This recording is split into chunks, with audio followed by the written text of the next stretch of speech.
These are the harrowing images that Ismail Ferdu from New York Times took when he witnessed the collapse of the Rana Plaza garment factory in Bangladesh.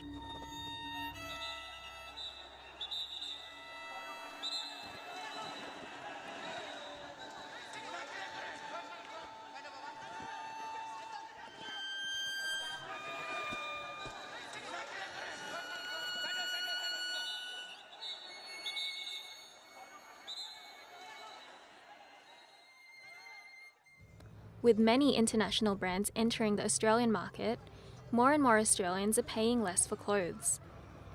Brands such as H&M, Forever 21 and Uniqlo are all popular for selling cheap, decent quality clothing. But the question we must ask ourselves is, how much are we willing to sacrifice to pay less for clothes? John Owen, the Secretary of the Textile Clothing and Footwear Union of Australia, says that cheap offshore production is the reason why there are sweatshops here in Australia.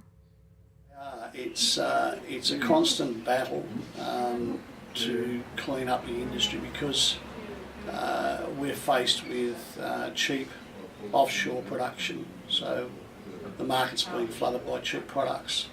Even though the industry has shrunk hugely, what is left in the industry is under huge pressure to try and compete. And one of the ways they try and compete is to find cheap labour locally. And the only way that can happen is if people are being underpaid. When Angela Zhang came to Australia, her English skills were below average. This, along with her inability to find a job, resulted in her working as an outworker. In China, I was a journalist. I work for the big newspaper. But when I come to Australia, my English no good.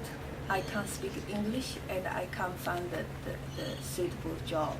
So I just start with the work I sewing at home. And on the time, the work is very hard and the wage is very low, just like $3 an hour, just like this. Now working for Asian Women at Work, an organisation dedicated to stopping the exploitation of home-based outworkers here in Sydney, Angela hears many horror stories from the women that come to her. Jin Lan Shen worked in a sweatshop for 20 years and suffered severe back injuries. She got the back injury and she lied on the bed for 3 months, but she can't tell the boss. She worried if she tell the boss, and boss will stop the job. So she said to boss, she back to China, but actually she lied on the bed for 3 months. And after 3 months, she said to boss, she back from China and she can still work. In light of this, Australian brand Q has made a conscious decision to produce clothes ethically. We have head office staff, including myself, that will regularly go and visit the workers, have a cup of tea with them and understand what's actually happening.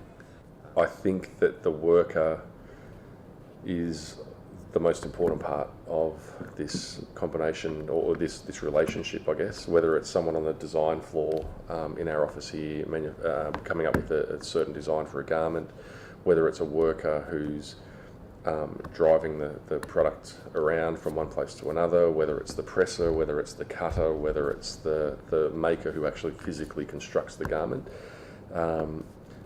The importance of protecting them is critical, because if we don't protect them, and the industry that's already a shrinking industry with a reducing skill base will just get smaller.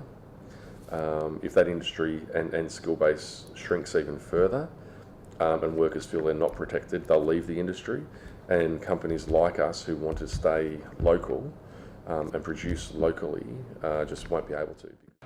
It's clear that more needs to be done to prevent the exploitation of workers here in Australia.